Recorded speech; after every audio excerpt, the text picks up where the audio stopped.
నమస్తే, welcome to BCN news. నా పేరు మానస. ముందుగా ముఖ్యాంశాలు.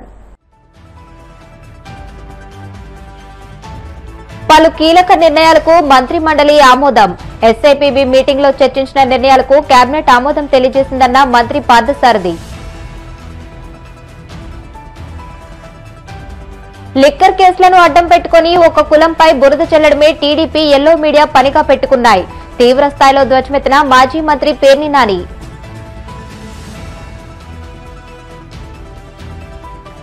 నిరుద్యోగ యువతకు ఉద్యోగ ఉపాధి అవకాశాలు కల్పించడం కోసం మంత్రి నారా లోకేష్ చేస్తున్న కృషి ఎనలేనిది. TDP state organizing secretary Nadendla Brahmam. Tirumala శ్రీవారిని దర్శించుకున్న డ్రమ్స్ శివమణి. ఆలయ మర్యాదలతో స్వాగతం పలికిన అధికారులు. ఆంధ్రప్రదేశ్ కేబినెట్ కీలక నిర్ణయాలకు ఆమోదం తెలిపినట్లు మంత్రి కొలుసు పార్థసారథి తెలియజేశారు. సీఎం చంద్రబాబు అధ్యక్షతన జరిగిన కేబినెట్ సమావేశంపై మంత్రి మాట్లాడారు. కేబినెట్ మీటింగ్ రాష్ట్ర ఆర్థిక పురోగతి, ఏఐ అభివృద్ధికి ఉపయోగపడుతుందని తెలియజేశారు. ఎస్యూపీబీ మీటింగ్ లో చర్చించిన నిర్ణయాలకు కేబినెట్ ఆమోదం తెలిపిందని స్పష్టం చేశారు.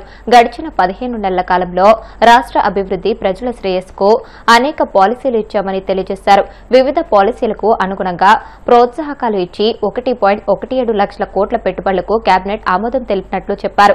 సుమారు 70,000 ఉద్యోగాలు వచ్చేలా కేబినెట్ లో నిర్ణయం తీసుకున్నారని హర్షం వ్యక్తం చేశారు.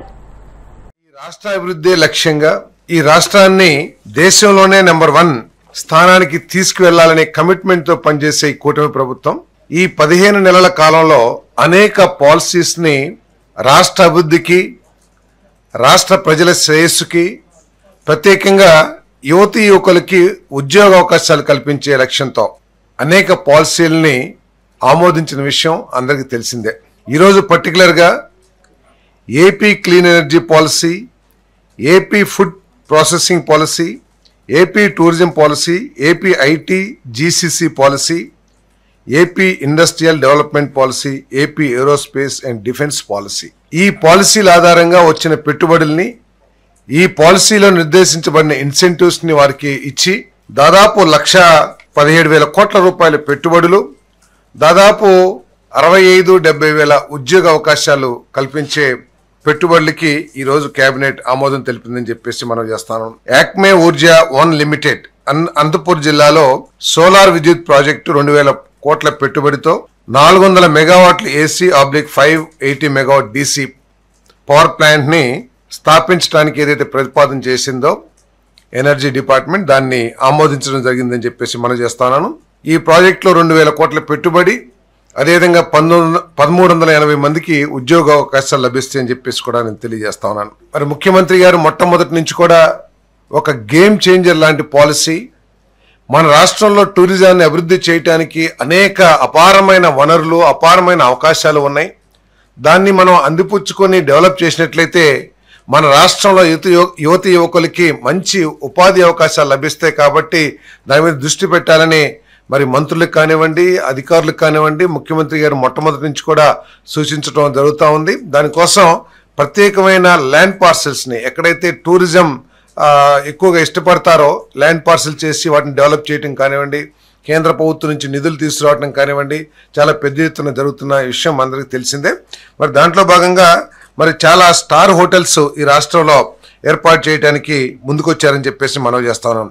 అమరావతిలో దస్పల్లా అమరావతి హోటల్స్ 200 కోట్ల పెట్టుబడి, 400 మందికి ఉద్యోగాలు, 180 రూములతో 4 స్టార్ హోటల్ ని స్థాపించడానికి ముందుకు వచ్చిన ఏదైతే ప్రతిపాదన ఉందో ఆ ప్రతిపాదన ఆమోదించడం జరిగిందని చెప్పేసి మనం చేస్తాం. రాష్ట్ర వ్యాప్తంగా కల్తీ లిక్కర్ తయారు చేస్తూ అడ్డంగా దొరికిపోతున్న నిందితులంతా టీడీపీ నాయకులేనని, కానీ వారిని లోతుగా విచారించకుండా తూతూ మంత్రంగా ఛార్జిషీట్లు వేస్తున్నారని మాజీ మంత్రి పేర్ని నాని విమర్శించారు.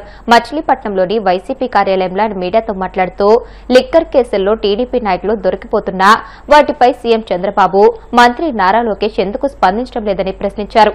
కల్తీ లిక్కర్ తయారు చేస్తూ నిందితులు ఆధారాలతో సహా దొరికిపోతున్న ఎల్లో మీడియా అసత్య కథనాలతో వైసీపీ మీద నిందలు మోపడం దారుణమని అన్నారు. లిక్కర్ కేసులను అడ్డం పెట్టుకుని ఒక కులంపై బురద జల్లడమే తెలుగుదేశం పార్టీ ఎల్లో మీడియా పనిగా పెట్టుకుందని ధ్వజమెత్తారు. నకిలీ లిక్కర్ ఫ్యాక్టరీ చూసి అందరూ కూడా విస్తుపోయారు. ఆ నకిలీ లిక్కర్ ఫ్యాక్టరీలో యంత్రాలు, ట్యాంకులు నిజంగానే ఒక మామూలు లైసెన్స్డ్ డిస్టిలరీ ఎంత గొప్పగా నడుపుతారో అంత గొప్పగానే భయం, జంకు బొంకు లేకుండా ఏమాత్రం ఇంత కూడా పట్టుబడతామేమో అన్నటువంటి భయం లేకుండా, అంటే ఏదైతే ఆల్రెడీ రెప్యూటెడ్ బ్రాండ్స్ ఏ ఉంటాయో, అంటే జనంలో ప్రాచుర్యం పొందినటువంటి బ్రాండెడ్ లిక్కర్స్ ఏ ఉంటాయో, అదే లిక్కర్ సీసా, అంటే అదే సీసాని పోలినటువంటి సీసాలు, వాటి లేబుళ్ళు, మూతలు, సీళ్లు, ఇటువంటి అన్ని కూడా తయారు చేయటం. ఆ సీళ్లు వేసే యంత్రాన్ని కూడా మన దసరాలో ఆయుధ పూజ చేస్తాం మనందరికీ. అంటే వ్యాపారానికి ఏమేమి ఉంటే యంత్రాలు ఉంటే యంత్రాలు, కార్లు ఉంటే కార్లు, ఏముంటే పరిశ్రమ అయితే యంత్రాలకు అన్నిటికీ పూజ చేస్తారు. దసరాకి దండేసి పూజ చేశారు ఈ మొలకల చెరువు ఫ్యాక్టరీలో. అమలాపురంలో ఎవరే అంటే ముసుగేసిన వాళ్ళందరూ కూడా తెలుగుదేశం నాయకులే. పట్టుపడ్డాయి చూసారా? ఇక్కడ ఫ్యాక్టరీ లేదు కానీ సీసాలు, సరుకు, అంటే బాటిలింగ్ యూనిట్, అంటే మ్యానుఫ్యాక్చరింగ్ యూనిట్ లేదు, బాటిలింగ్ యూనిట్లు, అంటే ఫ్రాంచైజీలు ఇచ్చేశారనమాట. ఇది నెల్లూరు జిల్లా, అంటే అనకాపల్లి జిల్లా పరవాడలో అన్ని చోట్ల ఉన్నాయి. ఏదైతే రెప్యూటెడ్ బ్రాండ్స్, అంటే బాగా జనబాహుళ్యంలో ప్రాచుర్యం అండి, జనం తాగటానికి అలవాటు పడేటువంటి బ్రాండ్లలో సీల్డ్, మామూలుగా బేల్డ్ ప్లాస్టిక్ బాటిల్, అదే షేపు, అదే సైజు, అదే డిజైను, మళ్ళీ తాగే వాళ్ళకి అనుమానం రాకూడదు కదా. పరవాడలో అంటే ఫ్రాంచైజీ ఓనరు రుత్తుల రాము గారు, ఇది రాము గారికి మాత్రమే సంబంధం, కానీ పక్కనున్న ఫోటో దిగిన ఆయనకి అసలు లింకు లేదంట. ఎక్సైజ్ అధికారులు కూడా విస్తుపోయేటువంటి రీతిలో అక్కడి నుంచి తీగ లాగితే బెజవాడ ఇబ్రహీంపట్నంలో డొంక కదిలిన పరిస్థితి. అక్కడి నుంచి ఇక్కడ లాగి ఇక్కడ పట్టుకున్నారు. ఇక్కడ కూడా ఎక్సైజ్ అధికారులు విసుగుపోయారు. ఏంట్రా బాబు, ఉద్యోగం వచ్చాక ఎప్పుడు చూడలేదు, సారా ఉద్యోగంలోకి వచ్చాక, ప్రొఫెషన్ ఉద్యోగంలోకి వచ్చాక ఈ స్థాయిలో కూడా ఇట్లా కూడా చేస్తున్నారా? మనం ఏదో వీళ్ళు వ్యాపారం చేసుకున్నారు, మమ్మల్ని కళ్ళు మూసుకోమన్నారు అంటే ఏంటో అనుకున్నాం.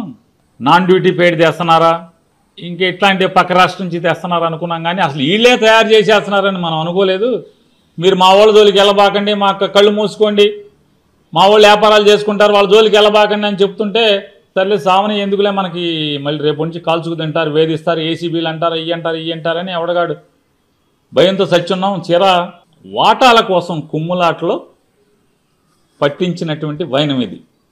తెలుగుదేశం వాళ్ళే వాటాలు పంచుకోవటంలో తేడాలు వచ్చి పట్టించినటువంటి వైనం ఈ ఫ్యాక్టరీలు కానీ ఇవన్నీ చూస్తున్నాం.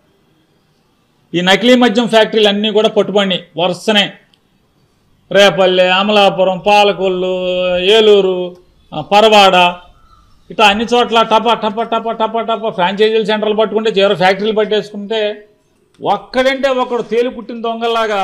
రాష్ట్రంలో కూటమి ప్రభుత్వం అధికారంలోకి వచ్చిన తర్వాత 2 లక్షల ఉపాధ్యాయ పోస్టులను భర్తీ చేసిందని TDP state organizing secretary Nadendla Brahmam పేర్కొన్నారు.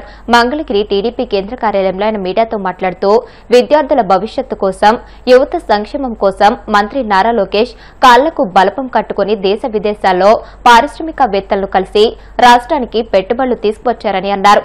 ఒకవైపు ప్రభుత్వ శాఖల్లో నియామకాలు చేపడుతూ, మరోవైపు ప్రైవేటు పెట్టుబడుల ద్వారా ఉద్యోగ ఉపాధి అవకాశాలు కల్పించడం కోసం కృషి చేస్తున్నారని పేర్కొన్నారు. సర్వేపల్లి రాధాకృష్ణ గారు దేశం యొక్క భవిష్యత్తు తరగతి గదుల్లో నిర్మితమవుతుందని చెప్పేసి చెప్పినటువంటి సూక్తిని తెలుగుదేశం పార్టీ స్థాపించిన నాటి నుండి నేటి వరకు కూడా పాటిస్తూ వస్తున్నది. అందులో భాగంగా ఆనాడు చంద్రబాబు నాయుడు గారైనా, నేడు లోకేష్ గారైనా సరే ఉపాధ్యాయులకు అత్యధిక ప్రాధాన్యత ఇస్తూ వచ్చారు. భవిష్యత్తు తరాలను ఉపాధ్యాయులే తీర్చిదిద్దుతారు.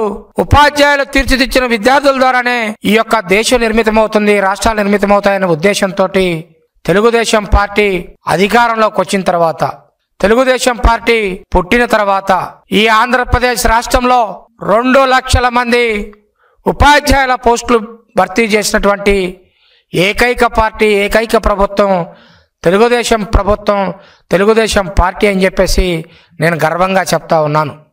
మొన్న ఏదైతే 2019 ఎన్నికల ముందు జగన్మోహన్ రెడ్డి 2 లక్షల ఉపాధ్యాయుల పోస్టులు భర్తీ ఉన్నాయి, నేను అధికారంలో రాగానే జాబ్ క్యాలెండర్ ద్వారా మెగా డిఎస్సి ప్రకటించి భర్తీ చేస్తానని చెప్పేసి ఊరు గ్రామం తిరిగి, గల్లీ తిరిగి మరి నిరుద్యోగులకు, యువతకు చెప్పి అధికారంలోకి వచ్చిన తర్వాత జంబో డిఎస్సి అన్నాడు, మెగా డిఎస్సి అన్నాడు, మినీ డిఎస్సి అన్నాడు.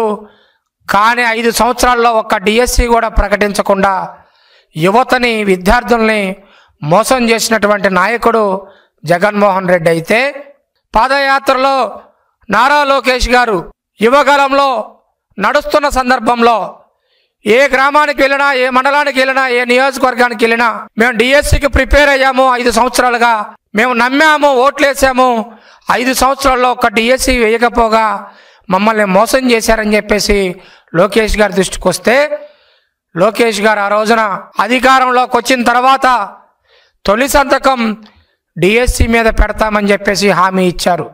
ఇచ్చినటువంటి హామీలో భాగంగా నారా లోకేష్ గారు ఈ రాష్ట్ర ముఖ్యమంత్రి నారా చంద్రబాబు నాయుడు గారిని ఒప్పించి ప్రమాణ స్వీకారం తర్వాత తొలి సంతకం డిఎస్సి మీద పెట్టి ఇచ్చినటువంటి హామీని నిలబెట్టుకునేటువంటి ప్రాసెస్లో భాగంగా 150 రోజుల్లో 16,347 ఉపాధ్యాయుల భర్తీ చేసినటువంటి ఏకైక మంత్రి నారా లోకేష్ గారు, ఏకైక ముఖ్యమంత్రి భారతదేశంలో నారా చంద్రబాబు నాయుడు గారు అని చెప్పేసి తెలియజేస్తా ఉన్నాను. కడప జిల్లాలోని ఉల్లి రైతుల పరిస్థితిని గుర్తించి వెంటనే ఆదుకునే చర్యలు చేపట్టాలని కడప ఎంపీ వైఎస్ అవినాష్ రెడ్డి కూటమి ప్రభుత్వాన్ని డిమాండ్ చేశారు. ఉల్లి రైతులను ఆదుకోవాలన్న అంశంపై ప్రభుత్వ దృష్టికి తీసుకువెళ్లాలని కోరుతూ ఎంపీ వైఎస్ అవినాష్ రెడ్డితో పాటు వైసీపీ జిల్లా అధ్యక్షులు రవీంద్రనాథ్ రెడ్డి, మాజీ డిప్యూటీ సీఎం అంజద్ బాషా, మాజీ ఎమ్మెల్యే రఘురామరెడ్డి తదితరులు జిల్లా కలెక్టర్ను కలిసి సమస్యను వివరించారు. అనంతరం ఎంపీ మీడియాతో మాట్లాడుతూ ప్రభుత్వ మాటలు చేతలకు పోతన కుదరడం లేదని అన్నారు. తమ పార్టీ నేతలు కమలాపురం, మైదుకూరు నియోజకవర్గాల్లో పర్యటించి ఉల్లి రైతుల స్థితిగతులను తెలుసుకోవడం జరిగిందని అన్నారు. మరి మా జిల్లా అధ్యక్షులు రవీంద్రనాథ్ రెడ్డి గారు, అదేవిధంగా సీనియర్ శాసనసభ్యులు, మాజీ శాసనసభ్యులు రఘురామరెడ్డి గారు, అదేవిధంగా మాజీ డిప్యూటీ సీఎం అంజద్ బాషా గారు అందరం రైతులతో కలిసి జిల్లా కలెక్టర్ దృష్టికి తీసుకెళ్లడం జరిగింది. గడిచిన 3 రోజులుగా మరి మా మైదుకూరు మాజీ శాసనసభ్యులు రఘురామరెడ్డి అయితేనేమి, లేకుంటే రవీంద్రనాథ్ రెడ్డి గారు అయితేనేమి ఉల్లి పంటను రైతులతో పాటు పరిశీలించారు. కమలాపురం నియోజకవర్గంలో, మైదుకూరు నియోజకవర్గంలో పంటలు పరిశీలించి రైతుల యొక్క దీనమైన పరిస్థితిని అర్థం చేసుకొని ఇవాళ ప్రభుత్వం దృష్టికి అందరం కూడా వచ్చి కలెక్టర్ గారి ద్వారా ప్రభుత్వం దృష్టికి తీసుకెళ్తా ఉన్నాం. ముఖ్యంగా ఎంత అన్యాయంగా ఉందంటే ప్రభుత్వము ఉల్లి ప్రొక్యూర్మెంట్కి సంబంధించి మైదుకూరులో ఒక కాంటాక్ట్ నెంబర్ ఇచ్చినారు, కమలాపురంలో ప్రొక్యూర్మెంట్కి సంబంధించిన కాంటాక్ట్ నెంబర్ ఇచ్చినారు. కానీ ఏ ఒక్కరూ ఫోన్లు ఎత్తరు. ప్రొక్యూర్మెంట్ కనీసం 1 కేజీ ప్రొక్యూర్మెంట్ ఇప్పటిదాకా చేయాల. ప్రభుత్వం ఏమో ఎంఎస్పి 1,200 రూపాయలతో కొనుగోలు చేస్తామని చెప్పింది. ఇవాళ మార్కెట్లో 500 రూపాయలు పర్ క్వింటాల్ కొనుతో రైతులు డిస్ట్రెస్ సేల్ చేసుకుంటా ఉన్నారు.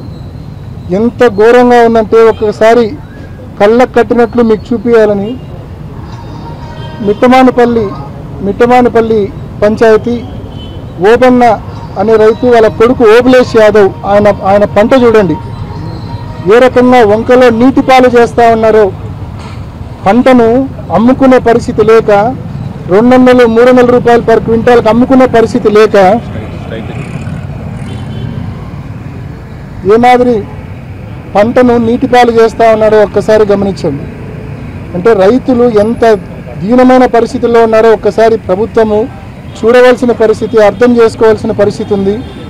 ఇప్పటికైనా ముందుకొచ్చి మీరు ఏదైతే ప్రకటించారో ప్రొక్యూర్మెంట్ చేస్తాము, 1,200 రూపాయలకు ప్రొక్యూర్మెంట్ చేస్తామని ప్రకటించారో తక్షణమే ముందుకొచ్చి 1,200 రూపాయలకు ప్రొక్యూర్ చేయమని చెప్పి గట్టిగా ప్రభుత్వాన్ని డిమాండ్ చేస్తూ ఉన్నాం. అదేవిధంగా ఇందాక కలెక్టర్ గారు కూడా చెప్పారు, ఏదైతే కర్నూలు జిల్లాలో ఇప్పటికే ప్రభుత్వం ప్రకటించింది అయితే ఇంకా ఇవ్వలేదు 50,000 రూపాయలు పర్ హెక్టారు. వైఎస్ఆర్ జిల్లాకు కూడా తప్పకుండా అది వర్తించే విధంగా చర్యలు తీసుకోమని చెప్పి కలెక్టర్ గారిని గట్టిగా డిమాండ్ చేయడం జరిగింది. అండ్ ఆ దిశగా ఖచ్చితంగా 1-2 రోజుల్లోనే దానికి సంబంధించి ఖచ్చితంగా ప్రభుత్వం దృష్టికి తీసుకెళ్లి మంజూరు చేయిస్తానని చెప్పి కూడా కలెక్టర్ గారు హామీ ఇవ్వడం జరిగింది. సో 50,000 రూపాయలు పర్ హెక్టారు ఖచ్చితంగా మన జిల్లాకు కూడా తీసుకొస్తామని చెప్పి కలెక్టర్ గారు హామీ ఇవ్వడం జరిగింది. అంటే 20,000 రూపాయలు పర్ ఎకరా వస్తుంది. సాగు ఖర్చు ఎంత? 1,00,000 నుంచి 1,20,000 రూపాయలు సాగు ఖర్చు అవుతా ఉంది. కాబట్టి ప్రభుత్వం ముందుకొచ్చి ప్రొక్యూర్మెంట్ 1,200 రూపీస్ పర్ క్వింటాల్తో ప్రొక్యూర్మెంట్ చేయాలా, అదేవిధంగా 50,000 రూపాయలు పర్ హెక్టేర్తో పరిహారం ఇస్తేనే రైతుకు కనీసం పెట్టిన పెట్టుబడిలో ఒక 60-70% రికవర్ అయ్యే పరిస్థితి ఉంది. లేకుంటే పెట్టిన పెట్టుబడులు కూడా పూర్తిగా నీటిపాలయ్యే విధంగా ఉంది ఈ మాదిరి. కాబట్టి ఖచ్చితంగా ప్రభుత్వం ముందుకొచ్చి ఉల్లి రైతులను తక్షణమే ఆదుకోవాలని చెప్పి మరొకసారి ప్రభుత్వాన్ని డిమాండ్ చేస్తా ఉన్నాం. ఇప్పుడు కాసేపు ప్రకటనలు.